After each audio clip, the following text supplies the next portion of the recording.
I don't know about you all, whether you're a Nebraska fan, a Fighting Illini fan, or a fan of any college football team. I have a strange feeling about this game.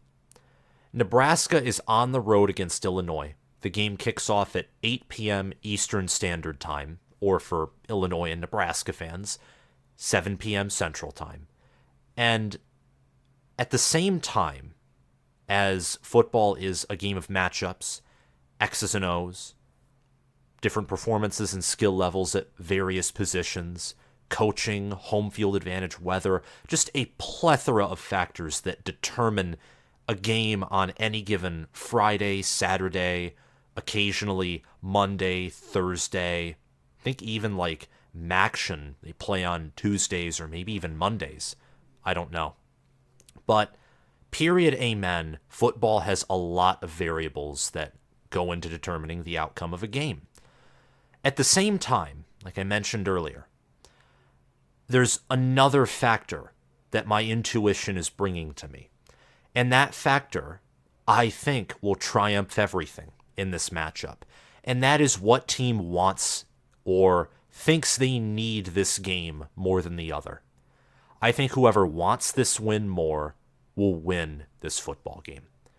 Welcome back, everyone, fellow football fanatics. It's College Football with Sam, and today we're talking about a game that determines whose season remains alive and whose season is going to die.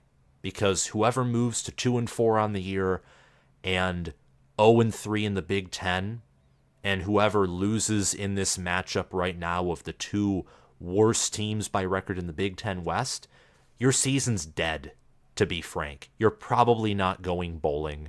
You're probably not reaching Indianapolis if you win anyway, but at least you have a sliver of a chance.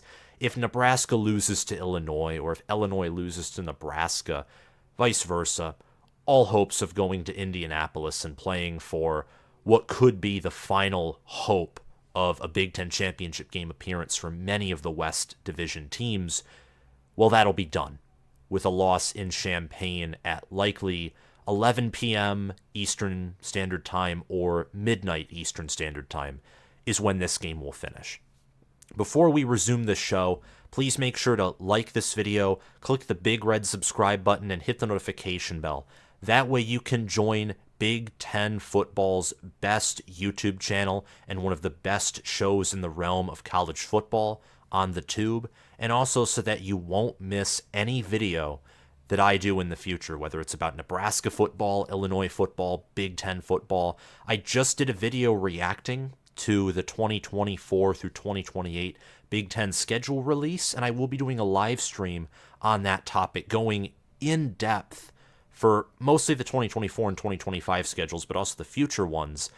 I'll be going live to review those at 7 p.m. Eastern Standard Time, 6 p.m. Central Standard Time. So click the notification bell so you can be notified when I go live if you're interested, or if you just want to see more of my preview and prediction videos or reaction analysis videos, click the notification bell as well. Also, speaking of potential power, which is my new power ranking system that I'm devising, if you are a fan of the channel and you've been subscribed for a long time, you've heard me talk about this a multitude of times. The projection here for this game is rather intriguing. And if you want multiple projections for other college football games, make sure to check out my Patreon page through the link in the description. I will be posting information about my power rankings entering week 6, along with everything that you need to know to make the same predictions for games that Potential Power does. So Potential Power right now is 31-17 against the spread in week 4 and week 5, and it's even better at, straight up predicting games. So if you're curious about that, click the link to my Patreon channel, and also at the end of each video, regardless of the tier, you will be shouted out. If you're an All-American or Heisman, that's where you get access to Potential Power. But to get back to the topic of the channel and of this video, Nebraska going on the road, they're in survival mode, they're in wounded animal mode, much like Illinois is, I imagine. Who's going to win?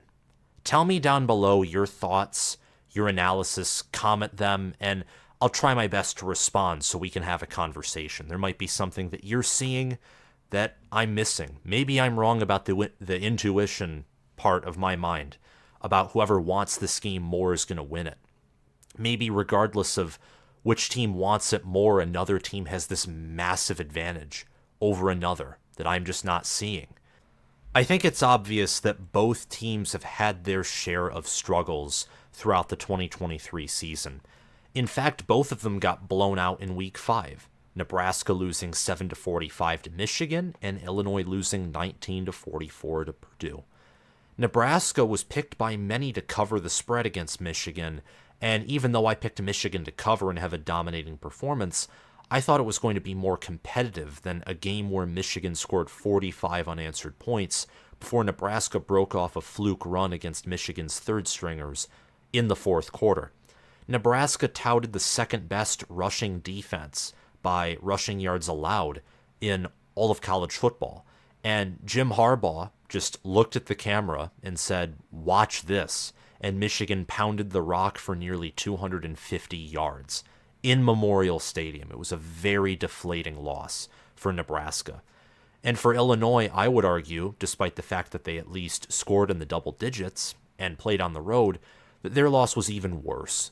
Because losing 19-44 and letting Purdue rush for nearly 200 yards on you, when Brett Bielema teams and when Illinois last year specifically prided themselves off of playing great defense, is humiliating. Purdue looks like one of the worst teams in all of Power 5 football, before hanging nearly half 100 on Illinois.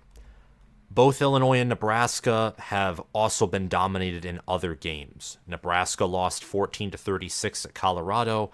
Illinois got dominated on the road by Kansas, and they lost at home to Penn State 13-30.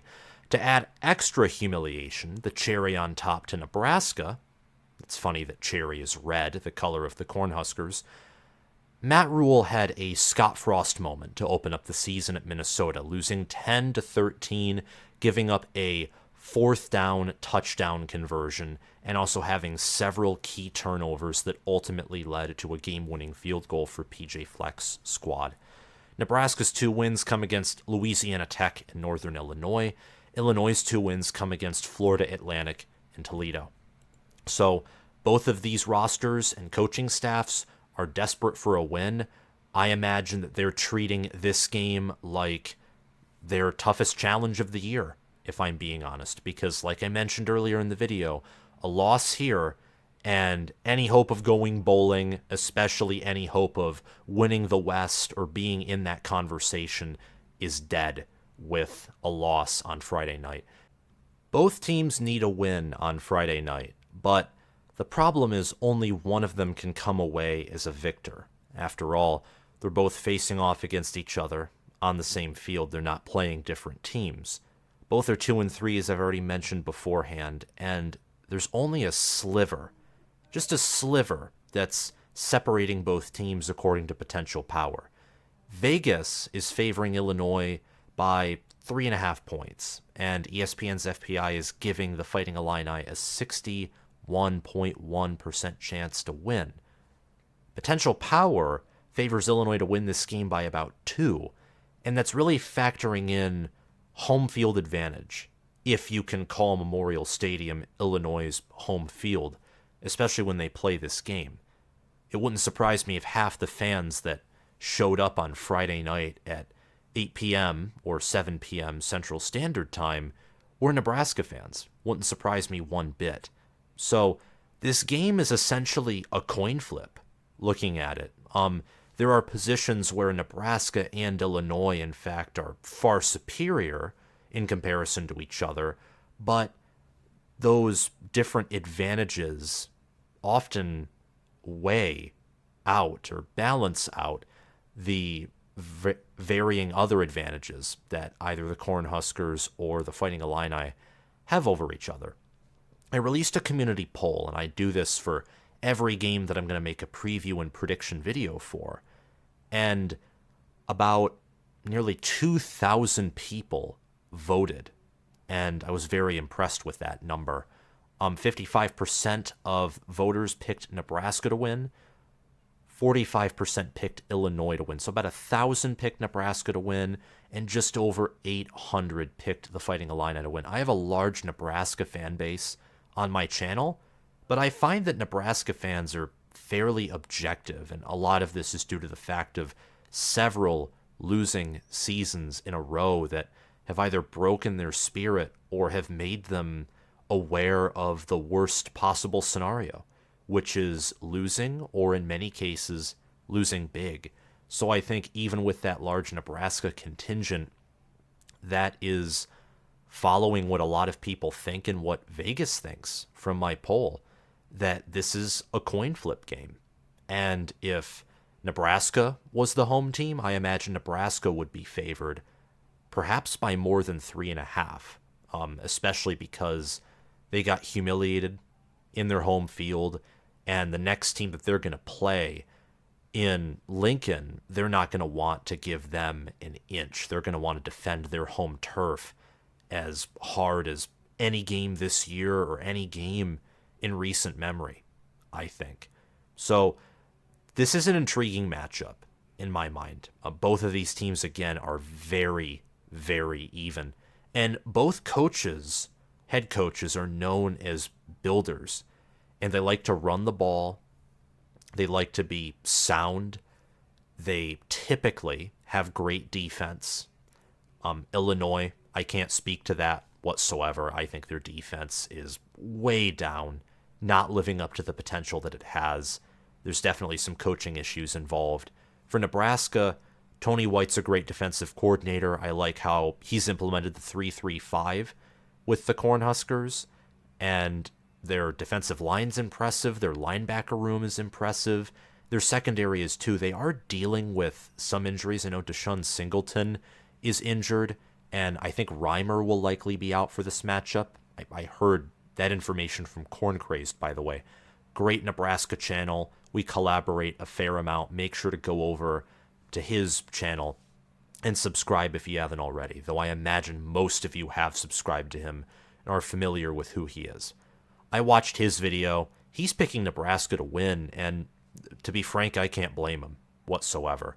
This is a game where it's very winnable for either side. Nebraska, I think, has a higher upside. From a talent perspective, it's very obvious. From a coaching perspective, it wasn't so obvious in the preseason.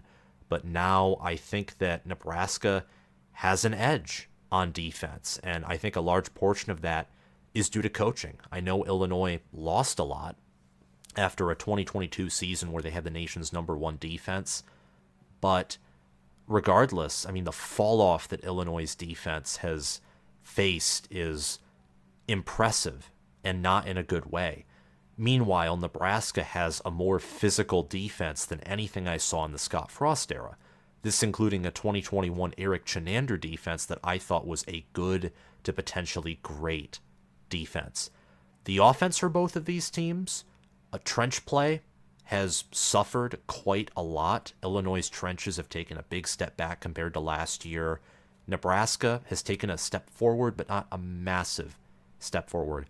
Both have underrated tight end rooms.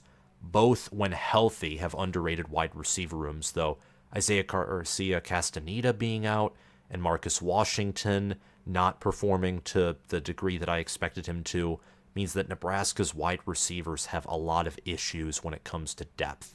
They basically have Billy Kemp, and then there's a massive cliff-like drop-off. Meanwhile, Illinois has, Isaiah Williams, Casey Washington, and both schools have quarterback rooms that have questions. Luke Altmyer and Heinrich Haarberg being talented dual-threat quarterbacks, and Altmyer having turnover problems and concerns, Jeff Sims, former starter for Nebraska, having those same issues, and I imagine that when Sims is healthy, and if Heinrich Haarberg is just playing average or below average football, or maybe just, I don't know, I think that Jeff Sims is going to start again for Nebraska because I think Matt Rule loves Jeff Sims. So there are just so many questions about both of these teams, and I don't think we can necessarily shy away from that. And again, like I said, to begin the video, I have a weird feeling about this game because it's Friday night, 8 p.m. It's not going to have the same feel or necessarily the same environment, and that's both in a good way and a bad way. This will be a game that could be under the radar as well. We could look back on this game, and I think for especially Nebraska, if they win, we could say like, hey, this is the game where they started going on a streak and they ended up making a bowl. Or maybe, boldly I say it enough, they went to Indianapolis. And it could be the same thing for Illinois. I mean, the Big Ten West just looks like chaos. It looks like dog crap right now.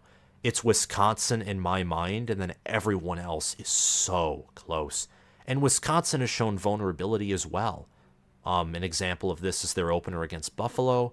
They struggled against Georgia Southern, a Clay Helton-led team, and they went on the road, and Cameron Ward just picked their defense apart. So, whichever team wins this game, as I've mentioned again and again, they keep their hopes alive. The motivation is going to be at an all-time high. And looking at positions, I think this reflects an earlier point I made in the video about how part of the reason I think motivation plays a key factor here is because there's a lot of parity and equality between these two teams. I think Nebraska has 6 position advantages, including staff, which is a very tiny advantage. And then Illinois has 4. Illinois is better at special teams. They have the better trench play, thanks to guys like Jerzon Newton and Julian Pearl on the offensive line. And they also have the much deeper wide receiver room. They have Isaiah Williams and Casey Washington at wide receiver. So both of these teams they're different. They're not built exactly the same, but they're relatively balanced. And I think they want to do and play a similar game of football to each other.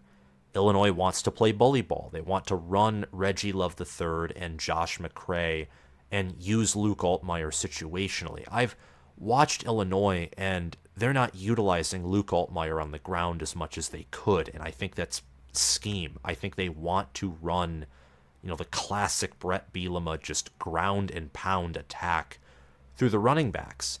And also, Luke Altmyer isn't the most aware quarterback in the world, and he doesn't make the best decisions or the greatest decisions. So I think they're trying to limit him somewhat. And the offensive line has shown problems and vulnerabilities as well.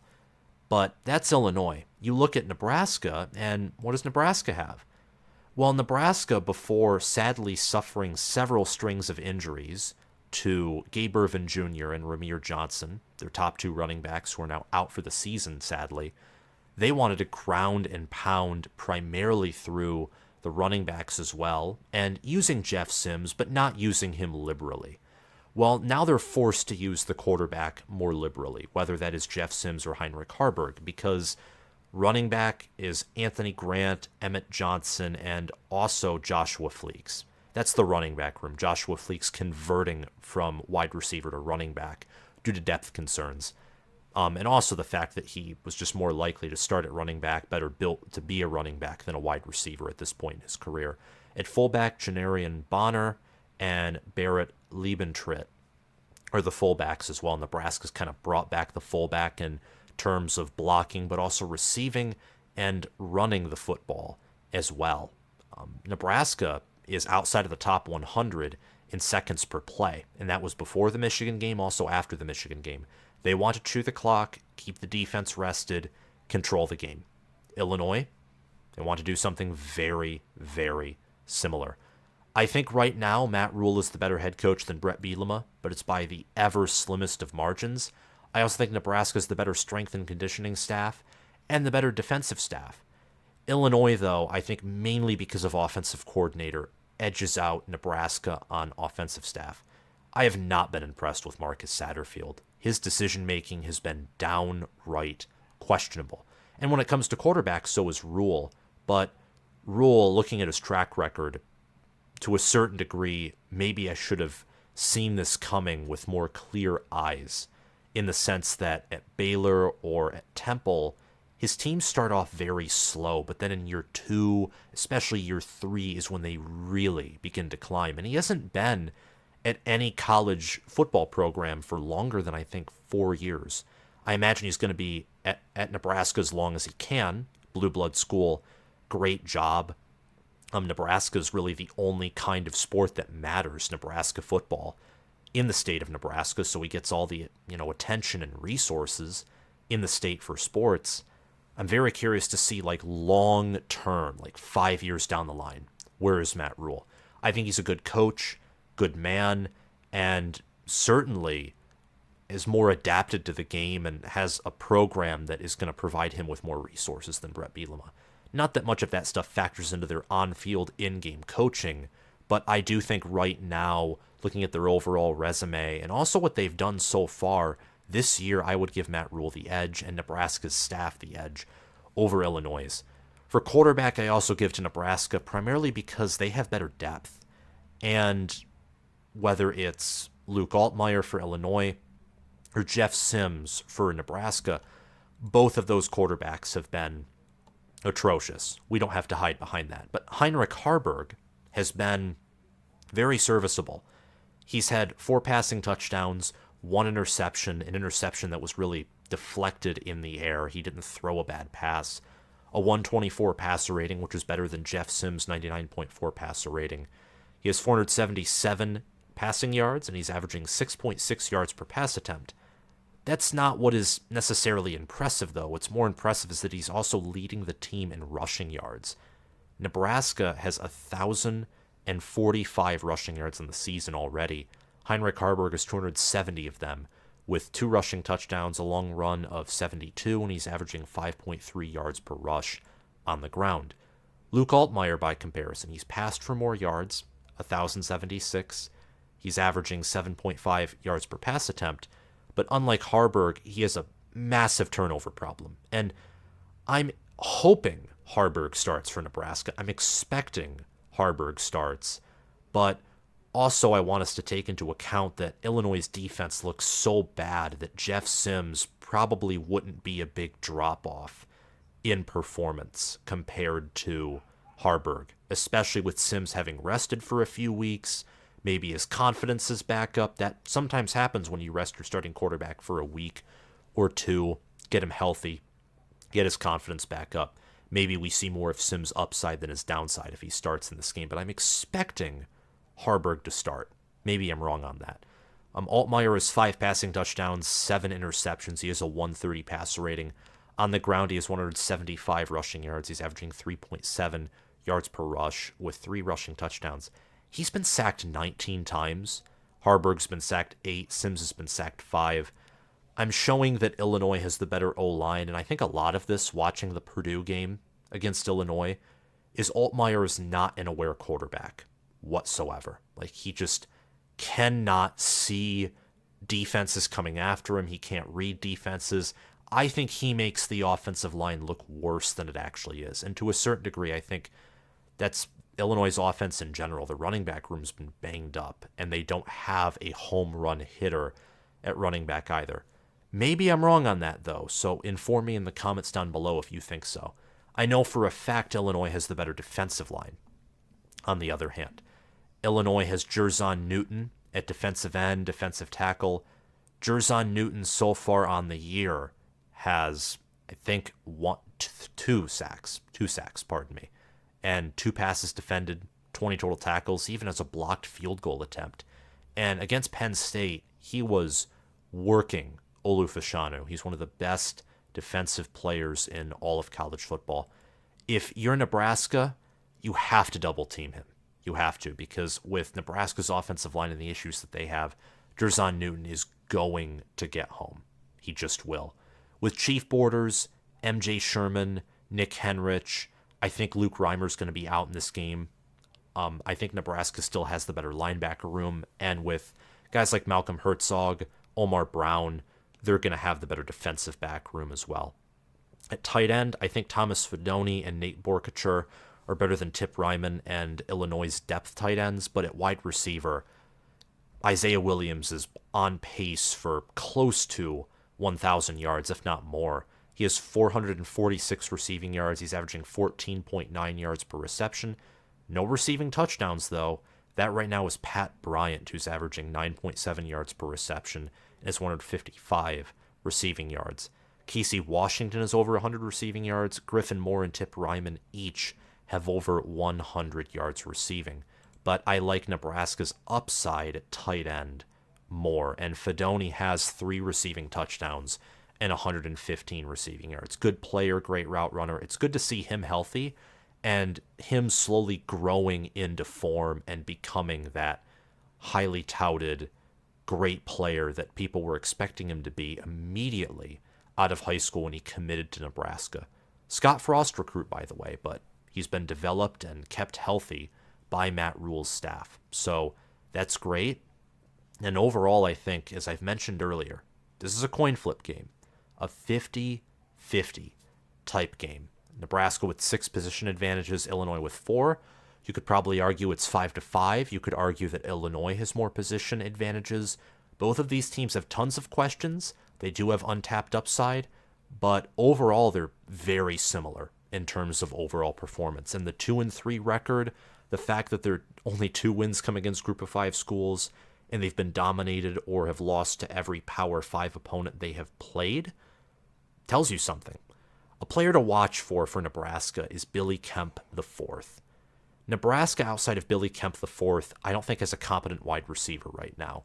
Originally, I was going to put Heinrich Haarberg up here, but I think that Billy Kemp IV is a more important player because Nebraska is not going to pass often in this game. They're going to want to pound the rock, but they need to get big plays through the air if they want to maximize their chances to win. And I think Billy Kemp IV, with 193 receiving yards on the year so far and 1 receiving touchdown, I think he can make big plays.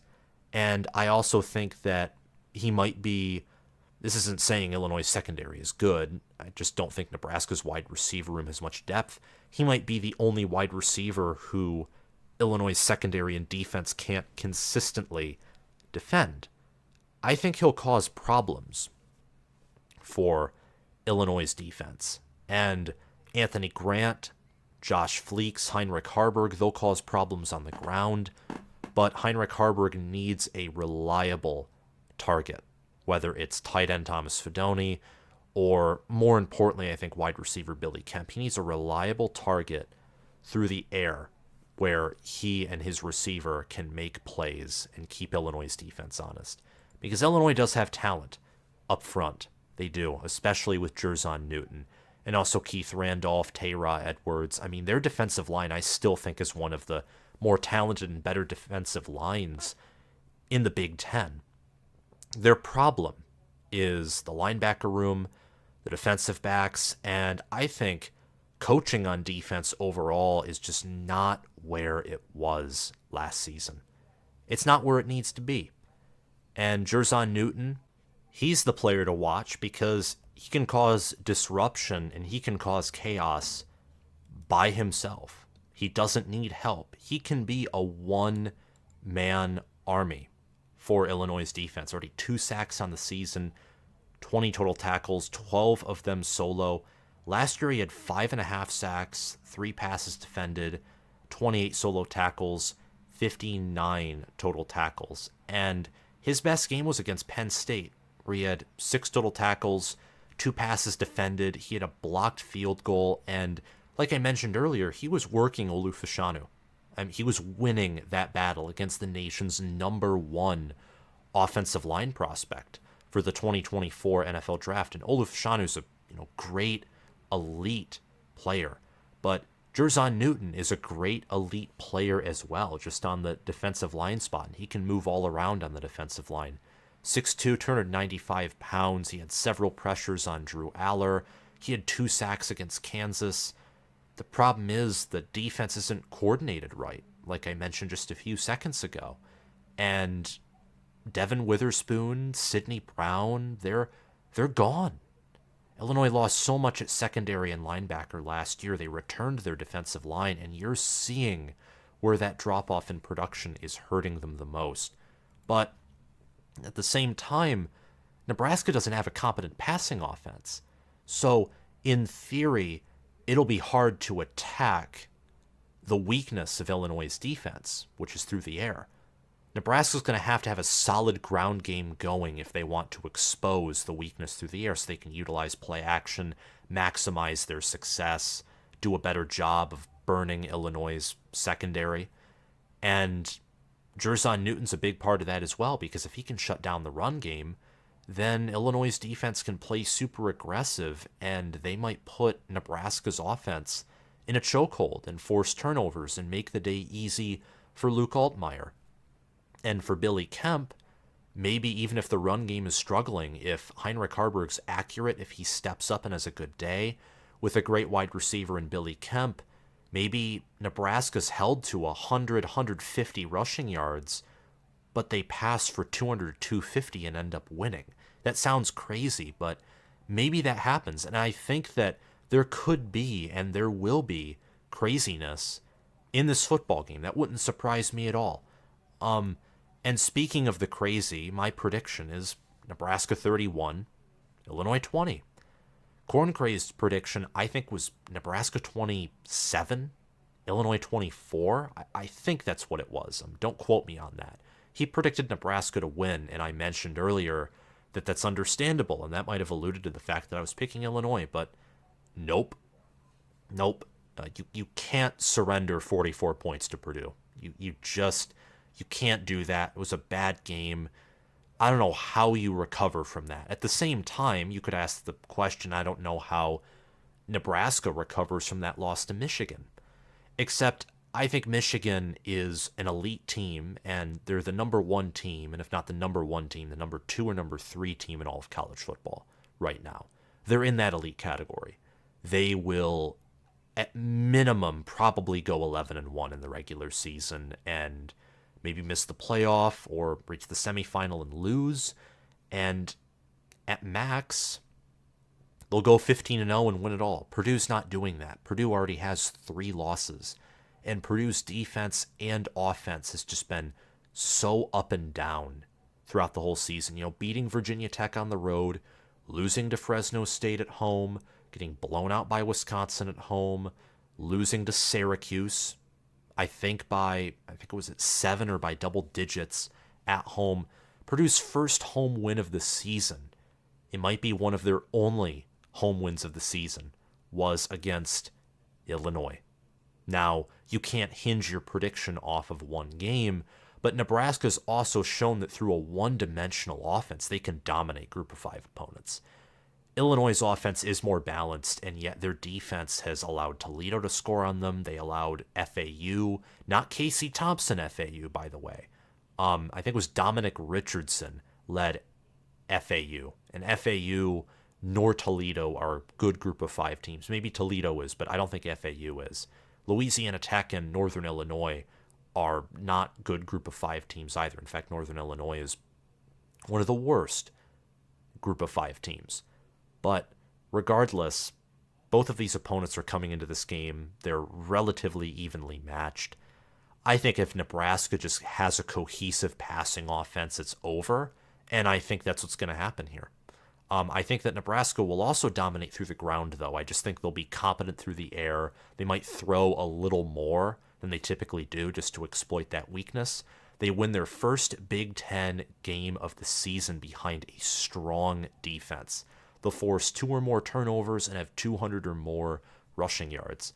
Illinois, on the other hand, will be demoralized after their blowout loss to Purdue last week. They will have some fight. This game will be close. Nebraska, I just think, wins by double digits, probably on a late score to pull away and seal the deal. The passing defense, the linebackers, the defensive backs, and Luke Altmyer's decision-making, I think, will be Illinois' downfall. Again, Luke Altmyer, going back, he's literally performed exactly like Jeff Sims, except there's no one else. John Paddock, he played late against Penn State and he scored.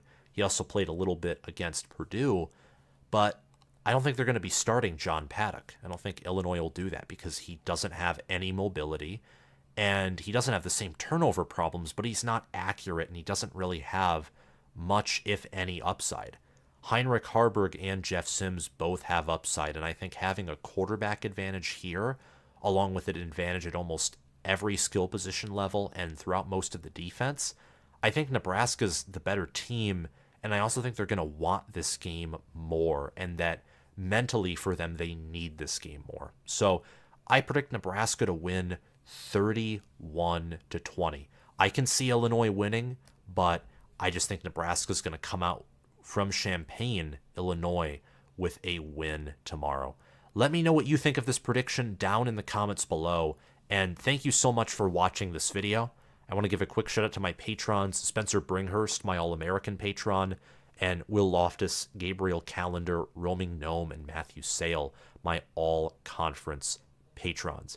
Do you think Nebraska wins tomorrow night, or do you think that the Illinois Fighting Illini come out of their home stadium with a win instead?